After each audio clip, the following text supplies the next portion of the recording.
Hello, everybody. The Warriors almost pulled out a wild one, with Steph out for injury and Clay and Draymond getting themselves thrown out of the game. The rookie Brandin Podziemski had a huge breakout game. Podziemski resets the ball to Chris Paul. Podziemski runs right over to Chris Paul's man and screens him. And now Cat has to switch. Chris Paul turns this into an isolation on Cat.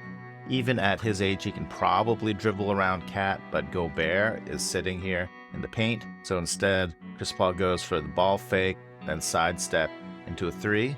Cat recovers very agilely, and Chris Paul has to bail out mid-shot, but he turns this into a give and go, attacking Cat's closeout. Saric nicely with a return pass into open space. In the back, Podziemski has cleared out to the wing. Podziemski sees that his man's not looking, so he sneaks behind him. Chris Paul sees this cut happening, and so he drives into Gobert and then has a dainty little dish off to Podziemski. Gobert, meanwhile, is swatting at nothing. Podziemski did have a very good floater game in college. It'd be really nice if this got consistent in the NBA because he's not dynamic enough to consistently blow by people.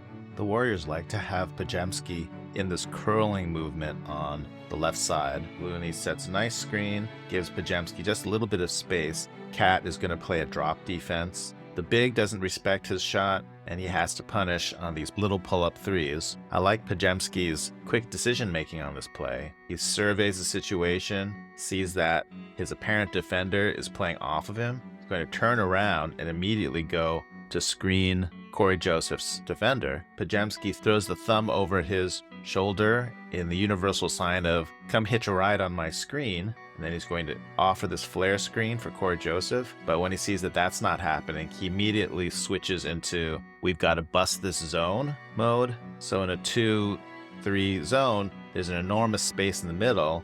Very often you send a big guy into the middle, which makes the zone collapse. But the Warriors don't have a lot of big guys, and Looney is sitting up near half court with the ball.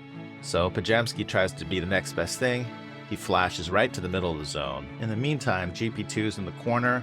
He sees that his defender is busy watching the play, and so he just does a quick baseline backdoor cut. Podziemski reads this really fast and hits GP2 with the sweet little pass.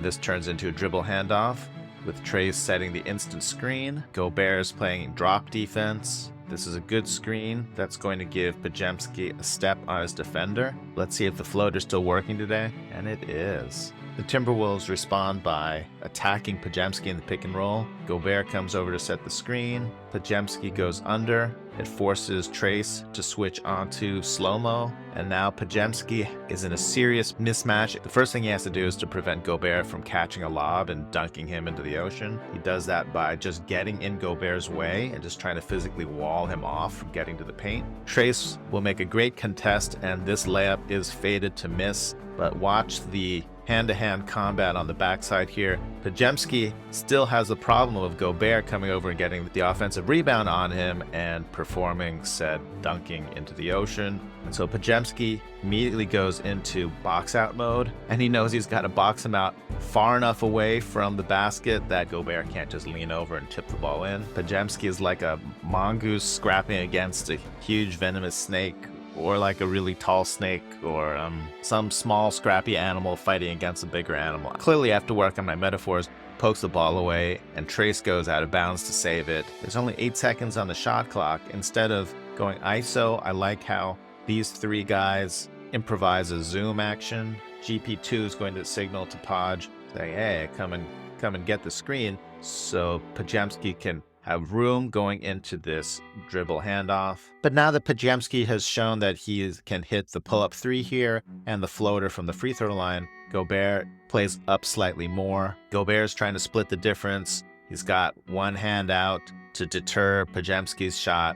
He's got another hand out to try to grab Trayce Jackson-Davis. He just wants to hold hands in the spirit of children all around the world coming together in peace. Gobert's a peacemaker, and he gets a piece of Trayce Jackson-Davis. Shake Milton over here does not trust. He gives a nice solid bump. Kyle Anderson's slow-mo never gave up on defending Podziemski. Gobert is trying to scram switch back to Trayce Jackson-Davis. Milton, he's got to get back out to Gary Payton II. Podge sees the window, throws it to GP2, and to his credit, he shoots this on time. Podziemski's going to get the rebound on this play, but it's not as easy as it looks because this is a full air ball, which is pretty hard to predict. Podziemski pushes the ball immediately. Trayce Jackson-Davis makes a low-key big play here by turning and just sprinting. That causes Trayce to beat Gobert down court, which makes Slow-Mo pick him up for a second. That keeps Slow-Mo from picking up Podziemski early, so Podziemski can attack him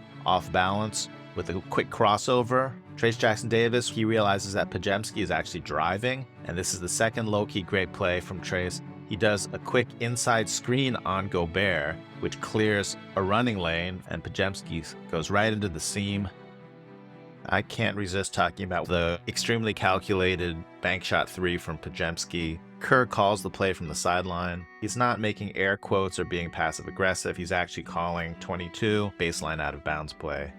The problem is, first of all, I'm not sure that these five guys have ever played together. Hello, my name is Cory Joseph. What's your name? Secondly, you can see no one really knows who's supposed to be playing what spot. Just for the record, 22 is supposed to have three guys across the top here, one guy spacing in the corner, and then if one person curls, and then the second person curls. But they don't even get as far as messing up the play because they can't agree who has to stand where. They're all pointing at each other saying, no way, you go there, you go there. Saric just wants Moody to stand over here and be here with Cory Joseph. Then they're telling Podziemski, hey man, you got to stand in the corner. No one knows anything. Play's about to start.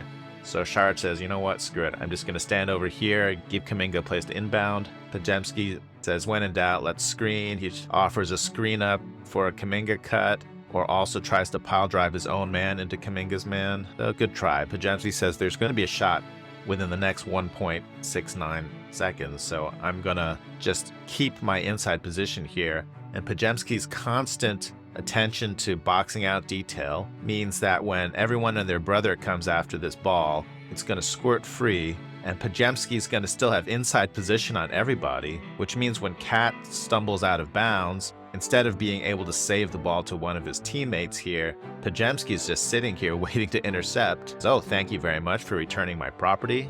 He looks around, the play is in total chaos. In post-game, he said he looked down court at the opposite side shot clock and saw that it was go time. He does his Kevin McHale style pivots, and look at the calculation on this. Clearly, he looked through all 14,047 different alternate universes and realized the only way I can get this shot in is if I bank it off the very, very top of the backboard right here, and look at the precision. He hits the exact spot. Perfect calculation. Was it total luck? I guess we'll never know the answer to that question, but the hustle to box out, to make the steal, to have the savvy to know that he had to shoot fast, to pivot, to get the space to shoot, those things are all not luck. And when you do all the little things, then that gives you more chances to get lucky. Okay, let's wrap up with a quick celebration audit. Trayce Jackson-Davis gets progressively more excited throughout the game. First, he has an elegant point down with his finger saying count the bucket. He throws in a couple more count that buckets. That's just good error correcting code. But as his excitement grows throughout the game, he has to up his celebration technology. Saric finishing through contact. First, you got Trayce getting up with the early action. He's not going to go with the dainty count the bucket and one. He's not going to go for the excited triple count the buckets. He goes full body. First, he throws down the hand, count the bucket move. Then he brings in the second hand to reiterate that that is a bucket. And he goes back to the right hand and gets in a couple more flaps. Not only is that good redundancy to help communication, but he also achieves the total artistic effect of blow up floppy guy, trade in your used car and get instant cash back, inflatable balloon dancer guy, showing the full versatility that got him drafted by the Warriors.